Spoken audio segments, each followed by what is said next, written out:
او دا ماشومان یې زیاتې خرابې شوي دي لوبې کولې که نه دی یې اوچت کړی و چې زه رالم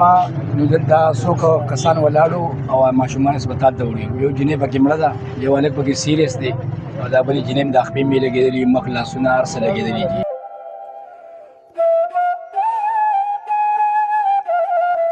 بسم الله الرحمن الرحیم شروع کوم په نامه د رب ذوالجلال چې ډیر بخونکی او مهربانه ذات دی زه یم کاری ګل رحمان او تاسو ګورئ کرایم سین ډیجیټل دا ټیم کې زه د پیښور علاقه د سید آباد ورته ویل کېږي یو ډیر مشهور ځای دی تبلیغي مرکز چې دې سره جوخته علاقه ده دا نیر دی ما سره دا کتونکي دا خلک موجود دي دلته د مازدیګر یو ډیره ناخوشګواره واقعه راپېښه شوې ده ویل کېږي داسې چې نن سبا موږ په سوشل میډیا باندې کم هغه پینونه ګورو چې مطلب دا د پین په شکل کې خو ویل کېږي داسې چې مطلب دا یا ګرنیټ دی یا په دې کې دننه بم فټ وي د دې بده پیښې د لاسه درې ماشومان دا موږ چې کوم په سپاټ باندې ولاړو دلته یو کرایدار دی ویل کېږي داسې چې اجمل د هغې نوم دی او کاروبار لحاظ سره هغه د کباړ کاروبار کوي ما سره دا متاثره خلک دلته موجود دي دا ټولو خلکو په ژبه باندې دغه یو لفظ دی چې موږ دلته دماکي اواز واورېدو چې راغو دلته ماشومان پراته وو هغه زخمیانو د مقامي خلکو اوچت کړي دي هغه هسپتال ته رسولي د پولیس د طرفه دا وینا کېږي چې هغې کې یو ماشوم چې دی لکه دا مړ دی او دوه ماشومان چې دی دا زخمي دي موږ انتظار هم کوو چې هغه هسپتال نه کېدای شي اوس یو ساعت کې راوړي تاسو سره به د هغې د والدینو د هغې د رشتهدارو هم خبرې کوو خو په دې موقع باندې چې کوم خلک موجود وو هغې سره به خبرې کوو چې دوی په موقع باندې څه ولیده دلته څه شوي وه السلام علیکم ورو وعلیکم السلام ستاسو څه نوم دی ورو اسلم تاسو دلته څه ولیده جی زه په کور کې وم دا زما رشته دار دی چې زه رالم نو دلته څوک کسان ولاړو او ماشومان هسپتال ته وړي یو جنۍ پکې مړه ده یو هلک پکې سیریس دی او دا بلې جنۍ هم د خپې مې لګېدلي مخ لاسونه هر څه لګېدلي دي موږ هسپتال ته لاړو چې هسپتال نه واپس رالو چې نو دلته پولیس نه و بس دا یو څو کسانو بس دا ولاړو اسی که مونږ وګورو دا علاقه خو ماشاءالله ډیره زیاته آباده ده تازه محرم هم تیر شوی دی لکه څه دا اواز تر کوم ځای پورې تللی و داسې دا جی تر ځای مته دینباره پورې تللی و دا د مقامي خلک دلته دي خواک شوکي دکاندارانو نه هم دا تپوسونه کوي چې آیا تا دا بم ولیدو آیا دا د پیم په شانتې و یا ګرنیټ و یا څه و داسې جی چې موږ دلته رالو که نه دا د پین د دغه پراته وو ښه پراته وه او دا ماشومان یې زیاتې خرابې شوي دي لوبې کولې که نه دی یې اوچت کړی و د پلار له چپاړې وړلې ښه او جی او اجمل کار روزګار څه کوي کباړ کار کوي جی بیخي وسې نشته اچھا او جی او دا خو به د دیو کوروالا د دیو ماشومان د نور څه هلته بېهوشه پرته ده ښه جي او جی او پلار یې پولیس والا سره تللی دی نو هسپتال نه چې کوم خاطلی الله دې تاسو له صبر هم درکړي مال د علم نو چې تاسو رشتہ دار دي خدای دې خوشاله او آباد دره الله دې زموږ جوړه کې خیر وکړي تاسو دلته ورور سره لیدلې دي څه اواز هم اورېدلې دی یاره مونږ خو دې ټایم کې جمعات کې وو نو اواز ډېر زیات تیز و که نه نو بس مونږ بیا فوراً د مسجد د سایډه راووتو مونږ ویل چې څه شل دی وګورو بس بیا معلومات وشو چې یاره دا زمونږ ګاونډي دی وطنداره اصل کې کار د کاروبار کباړو کار کوي بس بیا مونږ هغه سره میلاو نه شو خو بس هسپتال ته تللي وو په دې وخت موجوده حال کې به زمونږ ورور و کشر ورور مې رشکه چلی په دا فوراً تللی دی بس رشکې راوستې و هسپتال دی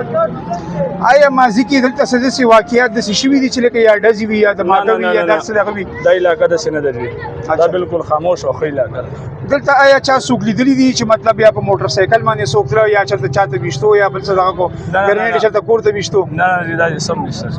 خو په موجوده حال کې مونږ نه وو موجوده حال کې مونږ مسجد کې دا خوا کې مسجد دی بس اواز هم واورېدو فوراً هم سلام واړو بار راووتو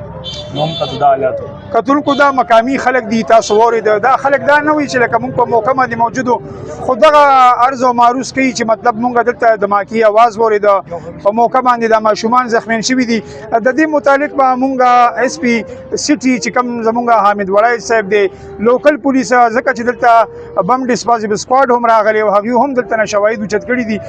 ګرانو کتونکو مونږ یو بل د دې موقع مدعي سره چې د دوی په چم ګوند کې دی د دې دماکي متعلق په دوی سره هم خبرې کوو السلام علیکم وعلیکم السلام تاسو څه ولیدل دلته په موقع چې راغی یا مازدیګر موږ ټایم و تقریبا لس کم شپږ بجې وي چې داسې یو اواز وشولو د دماکې ټول خلکو را منډه کوي ته ډېر څه چل دی نو خلکو مختلف خبرې کولې چا ویل پین والا بم دی چا ویل سلنډر دی وروسته داسې واضح شو چې هغه پین والا بم و بیا ماشومان چې دي 3 ماشومان وو یو پکې ماشوم و 2 روریان دا بیا خلکو چک او هسپتال ته یې وړل د هغې کې یو چې دی هغه شهید دی او د 2 حالات چې دي هغه لږ سیریس یقینا چې کله داسې علاقو کې داسې پیښه راشي نو په دې چمګم علاقو کې ډېر زیات خلکو کې خوف او هراس پیدا شي چې مطلب په لاره کې تاسو داسې غیر غماشي بلا ضرورت چیزه اوس خو به زه وایم لکه پین خو ډېر یو معتبر شیز دی قلم یو زمونږ د لاس د لیکلو د بل د ښودنو شیز دی لکه اوس په دې کې هم د دماکي غونډه کې شیزونه هغه راښکاره شي د کتونکو ته څه پیغام داسې ورکوي یاره مونږ د خپل د دې سید آباد مونږ ګروپ ساز کړی دی تقریبا هغې کې 212 کسان دي په هغې کې مونږ داسې ورکړه د دې پننما بم چې کم دی د دې تصویران هم ورکړه چې هر یو کس خپل ګاونډي خپل کور کې دا وینا وکړي چې ماشومانو ته وایي چې داسې اندېښې د لارې نه مه روچتوئ نن سبا تاسو ته پته ده چې دا دویمه درېیمه واقع ده چې داسې کېږي او زما نن خپل خیال دا و چې د جومات استادانو ته مو ویم سبا جمعې مبارکه ورځ ده چې هغوی په خپله د جمعې لمونځ کې دا وینا وکړي چې یاره خپل ټول ماشومان چې دي د پین وي که هغه هر قسمه کیلونه شیز وي بلکل یې مه راوچتوئ په دې موقع کې ما سره یو لږ نور معلومات شیر کړي یقینا زموږ د پېښور پولیس ډېر زیات چاک او چوبند دی دماکه شوې ده یو څو منټو کې پولیس را رسېدلي هغوی ته تاسو څومره تعاون وکړو دلته هغوی څه ولیده تاسو هغوی سره څه شواهد شیر الحمدلله چې کم ټایم کې دا سی پی یو صاحب راغلی میا سید صاحب نو پولیس بالکل داسې رویښ شوی دی او بیا دلته زما یو ملګری او زما ورسره وختي خبرې وشولې هغه وایي ما سپیسیټي ټرینګ وکړو نو هغې خپل کال وچلولو او څومره ایجنسیز چې څومره پولیس د زموږ د علاقه چونکې چوکۍ سره لګېږي د چوکۍ نه واله تر څومره غټ افسران چې دي دا ټول راغلل دلته او د خلکو سره یې همراضي مو کړله او چې کوم خپل هغه د تفتیش دغه دی هغه هم د دې ځای نه شروع کړل قدرمنو پښتورونو زمونږ علاقې چې دي مونږ د څومره خلک چې دلته اوسېږو لکه زمونږ کور دی جومات دی حجره ده هر یو سړی دا کوشش کوي چې زما بچی هم محفوظ وي زما ورور زه چې د شپې کور ته ځمه چې محفوظ لاړ شمه یقینا د حالات دا به مونږ د دې مخامخ یو خو مونږ به د هر یو شیز ډېر زیات احتیاط کوو ځکه چې مونږ ته نه صرف د ترهګرۍ هم شکار یو مونږ زیاتره داسې واقعات راپېښېږي خو ډېر زیات د احتیاط ضرورت دی د خپلو د بچو د حفاظت دپاره هغه ګامونه پورته کول دي چې کوم مونږ ته پکار دي تاسو د دې ګران مشر خبرې هم واورېدې چې لکه د دې واقعې تصدیق وشو هلته وکتلی شو چې هغه پن نما بم چې دی لکه دا ماشومان د هغې نه ښکار شوي دي سبا به بل ځای کې داسې دا پروت دي د دې سره څه نه کېږي لکه زما استاد هغه ته به څه ونیسي خو زمونږ په دې علاقو کې لکه زیاتره داسې چې خوف او هراس پیلاویږي او خوف او هراس د وجې داسې چې زمونږ دکاندار به نه روځي کاروبار به نه کېږي خو مونږ به د دې خلاف یک طرفه بالکل ودرېږو مونږ به یو موټی کېږو د پولیس سره به شانه ودرېږو او د داسې شیزونو هغه چې دا کم زمونږ وړوکی قام زمونږ نسل کم خلک تباهولو کوشش کوي د هغې مخنیوی به کوو والسلام ډېره مهرباني